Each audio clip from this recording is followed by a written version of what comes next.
been sold the idea that financial independence is all about some number on your account statement, or even worse, that you don't qualify because of where you started out. That's just not true. It's not about some well-kept secret of the wealthy. It's about finding the right information and knowing how to apply it. On the Get Ready for the Future show, we're answering your questions so you can start making real financial change today. The journey to true financial independence begins right here, and it starts with you. It is all about helping people discover, protect, and share true financial independence. That's why GenWealth Financial Advisors exists, and it is why we are on the air yet again for another edition of the Get Ready for the Future show. Thanks for being with us, whether you're watching online or you're listening on podcast or radio, wherever you get us. Thanks for tuning in, and we certainly hope above all else that something in the next 30 minutes will resonate and cause you to act, or at least give you some information you didn't have prior to listening or watching that will help you on your path to true financial independence. My name is Scott Inman. We're going to have 4 questions we're going to go over that have been sent in and give some help on that in just a minute. Tim Key, who is my partner in the West Little Rock office, on board for the show this week. And before we dive in, we were just kind of talking about that piece of giving people some information, some education over the next 30 minutes. There was a new study that came out, or a new report that I saw a couple of weeks ago from the TIAA Institute and Global Financial Literacy Excellence Center at the George Washington University School of Business that really was disturbing, to say the least. It found, after giving people, average Americans, a 6-question quiz, that most Americans are pretty stumped by basic retirement-related questions. Now, these 6 questions were related to Social Security benefits, Medicare coverage, employment-based retirement savings, ensuring lifetime income, and life expectancy. So those were some of the topics. And on average, most Americans got 2 out of 6 right. It's kind of scary, isn't it, Scott? It's really scary. Yeah, there's so much information out there that people get bombarded with, but sometimes they don't even know the basic information.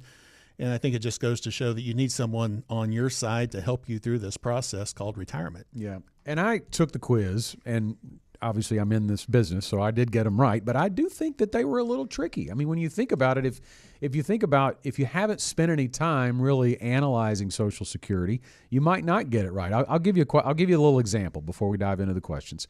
Which statement about Social Security is false? So of these 3, which one is false? A, the amount someone receives in Social Security benefits depends upon his or her earnings during the last 2 years of full-time employment. B, a worker receives Social Security benefit payments if he or she becomes disabled before retiring. Or C, Social Security benefit payments will continue as long as an individual is alive, no matter how long he or she lives. Out of those 3 statements, which one is false? I'll give you a couple of seconds to think about it, and the answer is A.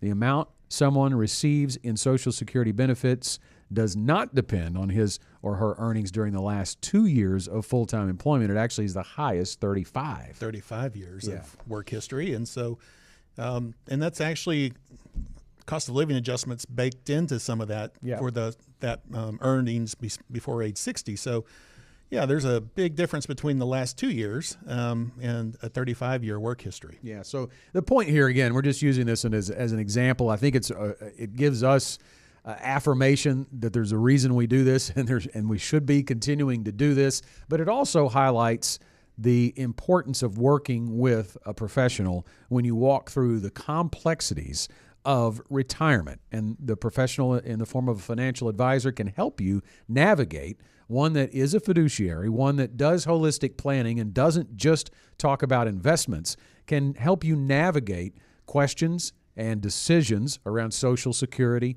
around Medicare, around your employment plan offered at work, and give you a retirement income plan, a full picture of what retirement looks like. So just saw that, caught my eye.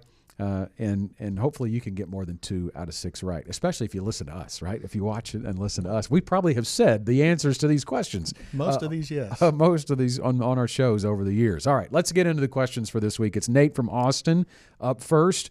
I'm 47, single, and own a small business. I don't have a formal retirement plan set up yet. What's the easiest way to get started without feeling overwhelmed? Too busy running your business to plan for retirement? Well, you're not alone, but here's how to start smart and simple. And I don't know about the simple part because there's not a simple question, but there are some quick steps you can get a retirement plan set up. It is not terribly complicated, Tim, for a small business owner to get started. Yeah, and it's not uncommon for business owners, especially small business owners, to kind of put that on the back burner. Oftentimes, all of their work and everything that they do is going into the business, and sometimes they even see the business being the retirement plan. But will you be able to sell that business or transition that in some way that you have retirement income when the time does come? So the first question we usually ask when you are a small business, do you have employees? Because that's one of the important factors that we need to know to determine what type of plan would be maybe best suitable for you. If you do not have any other employees except maybe you and your spouse, you do have the opportunity to set up a solo 401k or a SEP plan, which are fairly easy to set up, but they also give you a lot of opportunity there to be able to really save quite a bit of money and offset and defer a lot of that income until later and really help you get your investments in retirement started. But now if you have employees, then you may have to go a different route, maybe a simple IRA or even you can get a 401k, but sometimes those are more costly for a small business than a larger company. But that at least gets you started and gets you able to contribute to yourself, but even your employees' future retirement, which again, it kind of goes back to how many employees do you have and what might be the best retirement offering available to you. Yeah, I think that you hit on it. The first decision point is how many employees do you have? That's going to help whittle it down or determine whether the simple is the best route or the SEP and or a solo 401k. Those are going to be for no employees or very few employees. So once you've made that selection, you need to kind of know how each of them work from a contribution standpoint. So I think if you have no employees or few employees, so we're going to rule out the simple, and you're going to decide between the SEP, which stands for Simplified Employer Pension, or the solo 401k, then you need to kind of know the differences in that. So the easiest to set up is going to be the SEP. It's pretty straightforward. You're going to have an account application at some broker-dealer, and you're going to be able to get in pretty quickly there. The way the contributions work is all of the contributions are going to be from the employer side. So the employee is not actually making a contribution. You are eligible as an employer to contribute up to 25% of employee compensation up to a maximum amount of $70,000, and that limit goes up every year, but that's where it is for 2025. So there's a great tax deduction opportunity for the business. Now, on the solo 401k side, the contributions are done differently. You actually have both. You have the employer and the employee. It has to start with the employee, and it is the max allowable under the regular 401k contribution limit. So that depends. If he's 47, he hasn't hit the catch-up yet. I believe that's $23,500 or $23,500. Yeah. So that's an opportunity there, and it's not connected to your income. So I think that's the difference. If you're self-employed, the SEP is often used for people like real estate agents, people who don't really know what their income is going to be until the end of the year, right? So it's a little bit difficult to say, hey, I'm going to put $23,000 back incrementally on a monthly basis because I don't know what my income's going to be. It's not steady. It's variable. The SEP allows you to look back at the end of the year and say, I'm going to put this chunk in. Yeah, and the people that we usually work with a SEP, we're also working with their CPA because that CPA is able to let them know exactly how much they can contribute and maybe fine-tune that toward the end of the year based on how their income or loss has actually taken place during the year and provide that number to us to really help and assist us with them. Okay, so the other piece to the SEP, you do have to match the percentage of compensation that you as the owner save for yourself. So in other words, if you contribute 10% for yourself, you are obligated to contribute 10% of all eligible employees. So that is one of the reasons that you don't want to have a lot of employees. But it is more flexible, as we mentioned, because you're not required to contribute every year. It helps with variable compensation there. Now, to finish up on this one, the limit's $16,500 for employees under 50 and $20,000 for employees 50 and over. It's not a percentage of salary contribution unlike others, so you could defer $20,000 out of income if the spouse has enough income to support the family. So there is an opportunity there, but again, the simple is going to be for more employees of the business. Yeah, usually that's anywhere from 5 to maybe 50 employees that you would have that would a simple IRA.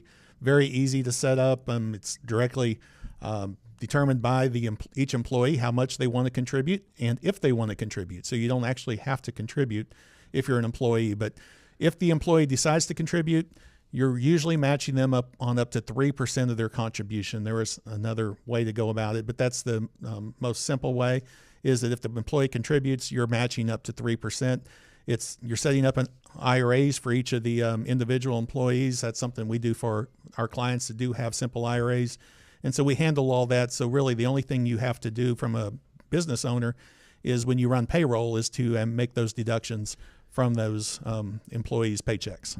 So he asked, what's the easiest way to get started without feeling overwhelmed? I got a feeling we may have just overwhelmed you. Unfortunately, that is the easy answer, but working with a financial advisor makes it a whole lot easier to determine which one is best for you. We've given you all the information here, Nate, to tell you what you can do. What should you do? How much should you be contributing? That needs to be determined within the context of an overall financial plan for you. If you're 47 years old, we need to know, when are you planning to retire? How much can you contribute? How much can you expect it to grow? How much income are you going to need when you retire? Those are all variables you didn't give us there, and we would love to sit down and talk to you about that. And if any other business owner is listening on the show today, feel free to reach out with questions. So you can call us toll-free, 866-653-PLAN. It's 866-653-7526. And a reminder to subscribe to our YouTube channel for exclusive content you can't find anywhere else to help you discover, protect, and share true financial independence. Just search for GenWealth Financial Advisors. Our next question on this week's show is from Wally via email. We've got around $750,000 saved and plan to retire in 8 years, but we're really unsure about healthcare costs.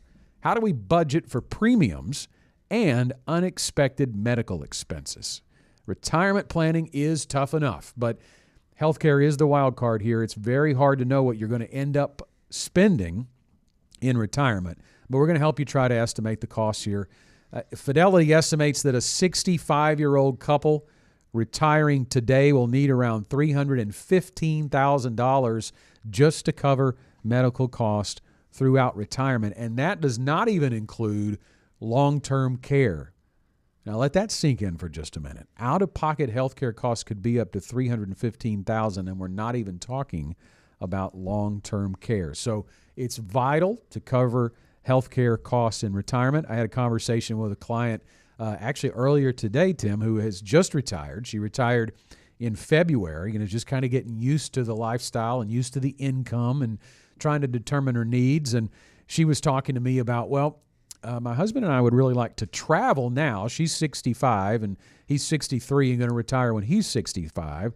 So when they both reach 65, they'd like to do a lot of traveling between age 65 and 70 because they're concerned, as anybody would be, that as they get older, it's going to become harder to do that traveling. So she wanted to explore the idea of increasing her retirement income in those first 5 years. And of course, the end result of that, to make sure that she doesn't run out of money in retirement, is going to be somewhere along the way we're going to have to get that back.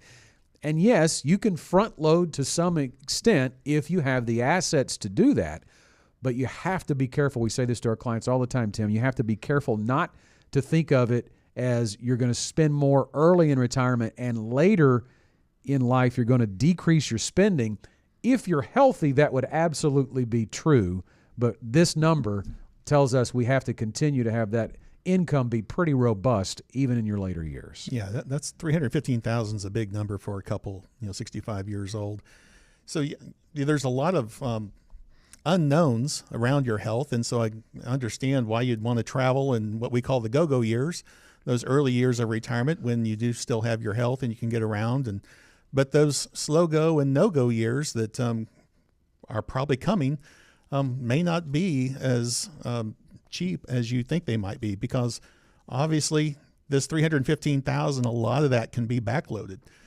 So when you do become maybe a little unhealthier or something happens and you can't get around, a lot of the expense that comes on healthcare may come in your later years. So you definitely have to have income that can still support all those visits to the doctor, any hip replacements, knee replacements, everything else that they replace these days, and anything else that may come. And again, that doesn't include long-term care, which can be a huge expense, especially if one person needs to go in to a long-term care facility.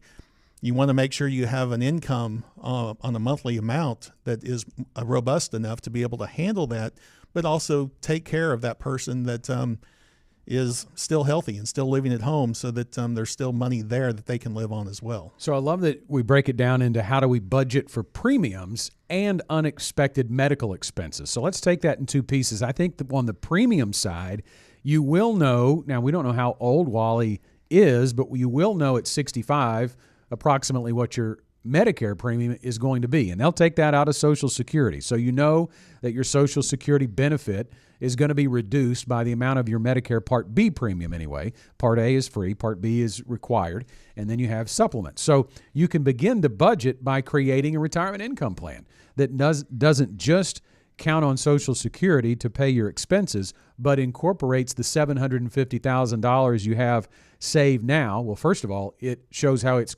potentially going to grow with contributions and growth, and over the next 8 years, where you're going to end up when you do retire, and then how those assets are distributed and stacked on top of your guaranteed income sources. Now you can start to draw a picture of, here's what my monthly income is going to be, and I initially thought it needed to be $7,000 a month, let's say, but maybe it should be $8,000 so that I can pay for all the premiums, or maybe $7,700, all the premiums that I'm going to need with my supplement for my spouse and I. But you have to do some planning to budget for those premiums. Now, let's go to the unexpected expenses. We've got 8 years until retirement. I think the first thing for me that comes to mind is, do you know if your employer offers an HSA? Yeah, health savings account, which goes along with a high deductible health plan. And if you are healthy, especially if you're healthy, and you do have a high deductible health plan available to you, it's a great opportunity to take that plan, which usually has lower premium, still going to cover all the basic needs and things like that. But if you do have an incident, it may actually cost you a little bit more there, but that's what the health savings account's for. And so you can actually contribute to that health savings account. That's not a use it or lose it type of an account like a flexible spending account, and build that HSA up, because you can actually carry that into retirement and have it available to pay premiums on some things, and then also to really be able to use it for any of those one-offs that come up where you would have had to take it maybe from out of pocket. You're actually able to use that health savings account. The great thing about the health savings account is once you get to a certain balance in most plans, you can actually invest that into some mutual funds.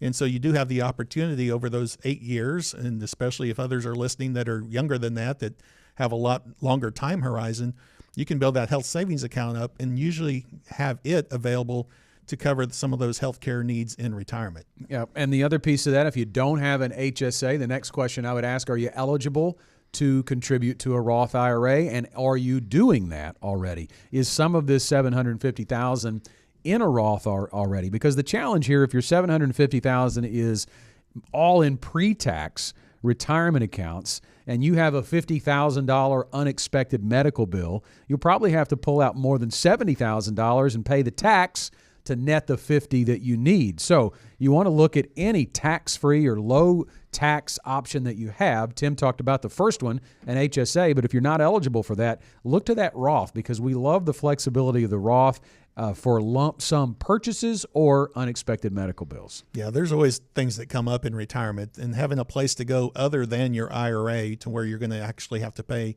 income tax on every dollar you pull out there, having that tax-free income, whether it's an HSA or a Roth or even a brokerage account that's separate, that's in a non-retirement type of facility, that is some of the best options to have for taking care of healthcare costs in retirement. It's a great question, Wally. It's a question of the week. Thanks for reaching out. We'd love to send you a free Get Ready for the Future Show tumbler. If you're watching online, there it is. We just need you to email us. Send it to show@getreadyforthefuture.com and claim it. Next up, it's Everly from Little Rock. We're 64 and just bought a camper for retirement travel. We paid cash, but did we just sink too much of our liquid savings into something that won't pay us back? Good question. The dream of hitting the open road is real for a lot of retirees, but is the RV eating into your security? Let's unpack the real cost of that freedom. Well, first of all, Everly, if you've already done it, there's not a whole lot we can do for you after you made the decision. The horse is out of the barn here, so to speak. But I would acknowledge that this could definitely be a good move for someone in retirement as a cost savings for your travel, especially on the lodging side. Tim and I are Marriott guys. Hey, I'm not endorsing any investment in Marriott, but I like to stay in a Marriott, right? We build up our points and we try not to spend, but if we are spending money on a Marriott, we know it's not the same as the overnight fee at the RV park. So overall, I like the idea of, especially if you paid cash for it, you don't have any debt on it, you've got an RV. If you're going to use it, and you're going to use it a lot for travel, you're absolutely going to save a lot of money. Yeah, we've seen it both ways. We've seen people have them and they use them a lot. We've also seen people have them and they sit in their driveway and they rot. Yeah, and so depreciate. It's like an anchor. So you're not going to get what you paid for more than likely out of it. But again, if it fits you and it fits your needs and what you want to do and you're using it, I think there's a lot to be said that maybe it wasn't a bad purchase. But then again, how much of your liquid net worth did you actually put into it? Yeah. So, it's not cheap driving those things down the road either, the gas mileage and everything else. And so, again, it goes back to your monthly retirement income plan. And did this fit into it? Again, the horse is out of the barn. So what we would have to do is sit down and make sure that your other assets are able to provide the income that you need on a monthly basis to take care of getting you down the road in this RV. Yeah, well, I like that. A little pun there. How about that? And if you did deplete too much of your liquid savings, maybe you can take the savings from hitting the open road and replenish your emergency fund. That's the key piece there, is when we look at did you pour too much of your liquid savings into something that won't pay you back? How much did you raid your savings? As Tim has already alluded to, you still want a very robust emergency fund. Lots of ways to look at that, lots of rules of thumb. In your work life, 3 to 6 months of expenses is kind of the general rule of thumb to have in case you lose your job. When you're in retirement, there is no job, right? So I think it needs to be a little higher. Cash is king there because, again, back to the tax situation, you don't want to have to hit the IRA if you don't have to for a big purchase. So you need a robust savings account. Now, that's a different number for different people. Sometimes it comes down to security as much as it does anything, but I think $25,000 is kind of a minimum side of that. So hopefully you didn't use so much cash to buy the RV that you don't have at least that sitting around. And I would even suggest maybe it needs to be a little bit higher, but anything north of, I would say, 50 is getting to be too much cash, and you're going to need that for growth because you're losing purchasing power. Yeah, you definitely want to have the cash, but it doesn't, it says from their liquidity, hopefully they didn't pull from an IRA because if they did, again, we kind of go back to what we talked about in our last question. You also have to consider the taxes, and the more you pull out, the way our tax system is, the more taxes you pay at a higher rate and so forth. And if you're in retirement, and it doesn't look like you're there yet as far as your Medicare premiums, but there are limits on how much you can make before your Medicare premium for Part B starts increasing as well. So we always want to be careful about kind of spontaneous purchases and pulling out large sums of money just to pay maybe the mortgage off and other things like that. But the same thing can be said for a camper or an RV in this situation. We do have to be smart about how we're doing that. And sometimes taking out a loan and paying it off and accelerating that payoff might be the better option for you that have not done this yet, but maybe are thinking about an RV or a camper, and being able to have that in your plan to accelerate a payoff maybe over a 3 to 5 year period of time to where it doesn't hit you near as hard on taxes. Yeah, we talk about filling up the tax bracket, right? If you're already going to, every dollar you're taking out is already hitting, let's say, the 22% federal income tax bracket, then why not fill it up before it goes to the next one? But you can plan that out over 2 or 3 or 4 years so that you don't jump into the next one. Now, from 22, it goes to 24. That's not as hard to deal with, but from 24 it goes to 32, and that one is a big jump you don't want to make because you can really hurt yourself on taxes there. We're going to talk about that in the next question a little bit more as well. But it does point out, to wrap up on this question, it does point out a danger that some retirees engage in, and that's impulse buying, a pattern of some people that they believe that the piggy bank is open when they retire. They've watched their savings accumulate, and they can't wait to spend. Now, if you've taken care of the planning here for basic income and savings needs first, spending is fine. But I coined a phrase, I don't know if I coined it, somebody else may have said it, but I always say that I like planned spontaneity. Now, that may not make any sense to anybody watching or listening, but it does to me. In other words, I want to be prepared financially because of the planning I've done to be able to spend when I want to spend and be spontaneous with it. Yeah, if you've got something in your budget, it could be just a blow account or an account that you're saving up. It is exactly for that. It's for that thing that you find that you just can't live without, and you've planned for it, but it is a spontaneous purchase. And so I think as long as we have that worked out in our budgets, then there's no problem. I think it's when you go, and fortunately, I've put together a lot of retirement plans over the last 10 years, and most everyone has stuck with them, but some people see it as an open piggy bank. Yeah. And there are a couple that we're not going to be able who to, you are. You know, we're not going to name names, but it's going to be a rough retirement for them because it's not going to be anything like we had originally planned, because the money has also left the accounts for things that, life happens. Yeah. And so we definitely need to make sure that that's there when we can and plan the best we can around it. So we're going to do our best, but fortunately, we do need to make sure that that retirement income is, again, it all goes back to the monthly retirement income and living on that and living within your means, even in retirement. All right, let's check out our last question as we run out of time here on today's show. Seth from Maumelle: my wife and I, 56 and 58, have $1.1 million saved, but nearly all of it is in traditional IRAs. How do we keep from getting crushed by taxes in retirement? One of the top questions we get. You've got 7 figures saved, but is it all in a tax trap? Here's how to get ahead of Uncle Sam before RMDs kick in. And more importantly, if you have to send this to an inherited IRA, which is really a tax bomb. Simple fact here, though, we need to start with, because there's a lot of noise out there in the marketplace of here's how to have a tax-free retirement, as if it is some secret. It is easy to have a tax-free retirement, but you're going to have to pay taxes to get there. You cannot have your money pulled from a traditional IRA without the money being taxed. If you die, somebody's going to pay the taxes. You have to figure out how you can access the money and pay the least amount in taxes, and that is not by stripping it all out right now and putting it into a tax-free instrument moving forward. For all the reasons we just talked about. If you jump a tax bracket, you're going to be paying more than you need to be paying. So how do you do this more methodically? And the first thing that pops into my head is a Roth conversion. Roth conversions are great for that.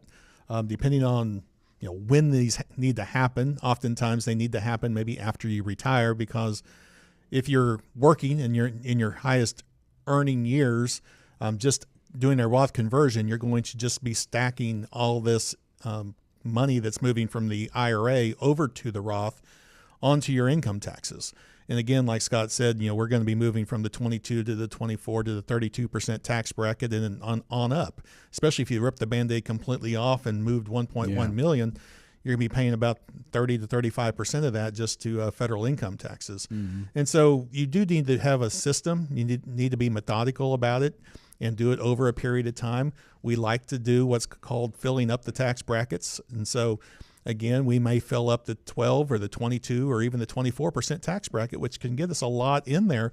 But you also have to have the cash on the sideline usually to be able to pay the income taxes that transaction is going to generate. But moving that into a Roth where it can grow tax-free and be available tax-free anytime you want is a great plan. But we do need to have a method about it and actually have a plan on how we're going to do that. Yeah, we've seen all sorts of bad examples where people were advised to take money out of an IRA, withdraw the whole thing and put it into a life insurance policy to quote unquote create tax-free income.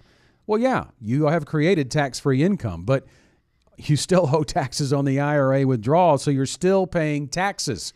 No strategy. There is no strategy to overcome the impact of taxes on that IRA money. You may pay more on the front end by taking but if you take your time, you won't pay as much in the long run. So don't fall for that idea that you can escape taxes. People will lead you to believe there's these unicorn investments, but what they don't say is you'll pay enormous taxes to access the tax-free investment. So things like Roth conversions that Tim's already talked about, and forward-looking tax planning. And I think, too, creating a retirement income plan that begins before you hit RMD age. You know, we talked about the people that retire and think that the piggy bank is open. There are also people who have the mindset of, I'm not going to spend any of this, and have a just-in-case mindset. I'm going to live on the minimum, like Social Security, and then just tap my retirement savings in case of an emergency. Well, if they don't tap it between 65 and 75, that's going to continue to grow more than likely, and they could really be looking at a tax situation that is out of their control because the government's going to tell you how much you have to take when you reach RMD age. That stands for required minimum distributions. And they may have a minimalist mindset, and that's a great way to live for a period of time, especially if you're trying to get out of debt, something like that. But in retirement, I think you want to enjoy retirement. And so there are ways to, live on a small amount of money, and maybe you don't want to tap into your IRA, but that also gives you the opportunity to move those funds from the IRA to the Roth. And maybe while your income is in a lower tax bracket in retirement, oftentimes people don't realize once they get to retirement, your income taxes normally go down. That's historically what we see, especially when you start drawing Social Security, because it's not fully taxed. It's not taxed at the Arkansas state level, and a lot of states do not tax Social Security. And then, you do have pensions and things like that. That's taxed just like an IRA, but there's some opportunity there to create a strategy on how to minimize the overall taxes you're paying without just ripping the Band-Aid off and turning everything into tax-free income going forward. Yeah, when you talk about that RMD, if you're 56 and 58 right now and you've got 1.1 million saved and you don't touch that until you're 74, 75 years old when RMD age kicks in, it could be well over $2 million easily. And that's if you don't even add to it, right? It could double in that amount of time. And that RMD percentage, it's based on a life expectancy table, but it could be about it is going to be about 4% in that first year. So you think about that. You're going to have to take out north of $80,000 in that first year, and you have no say-so in it. So beginning to take those withdrawals earlier doesn't mean you have to spend it. In fact, you don't even have to park it in savings. You can turn right around and invest it in a non-retirement account and grow it that way that's not taxed in the same way so that you have more control over your tax situation. But planning is key, and as you heard in the background there, the final bell, Tim will wrap it up with your final thoughts. Well, I think a lot of this, there's a lot of different questions here today, and it kind of takes me back to you really need to have patience going into retirement. It's something you don't want to just quickly go into. You do want to have a little bit of a plan going into it. That's what we do for our clients. Make sure that we do have that strategy of where things are going to come from as far as money and everything else. And as we go back to that original 6-question quiz at the beginning, I don't think you need to go it alone. You need to find someone, an advisor that you like, trust, and believe. And, we're education driven here, so there's lots of times we can sit down and just kind of guide you along and give you the right path. And so I would just say be patient and don't go it alone. Yep, and just to kind of build on that, let me let you know how you can get in touch with a GenWealth financial advisor. We have a process that is called the GenWealth Ready to Retire process, and it checks all the boxes in all the areas that we were talking about today: healthcare, Social Security, taxes. But most importantly, it is unique to you. It produces a retirement income plan based on your needs and wants in retirement, and it can be accessed by reaching out today and making contact and scheduling your first complimentary appointment with a GenWealth financial advisor. You can do it today by calling 866-653-PLAN. That's 866-653-7526, or send an email to show@getreadyforthefuture.com. And that's all the time we have for this week's show. I appreciate everyone reaching out with their questions. If you've got one for us, it's easy to get it to us. Write this number down, 501-381-5228. You can send in a text, or you can leave us a voicemail, and maybe we'll use your question next week. The GenWealth financial team is available to you 24/7 at info@getreadyforthefuture.com, or call our offices at 866-653-PLAN. That's 866-653-7526. You should personally consult a financial advisor before making any investment, and no strategy can assure success. Securities offered through LPL Financial, member FINRA SIPC. Investment advice offered through Independent Advisor Alliance, Independent Advisor Alliance, and GenWealth.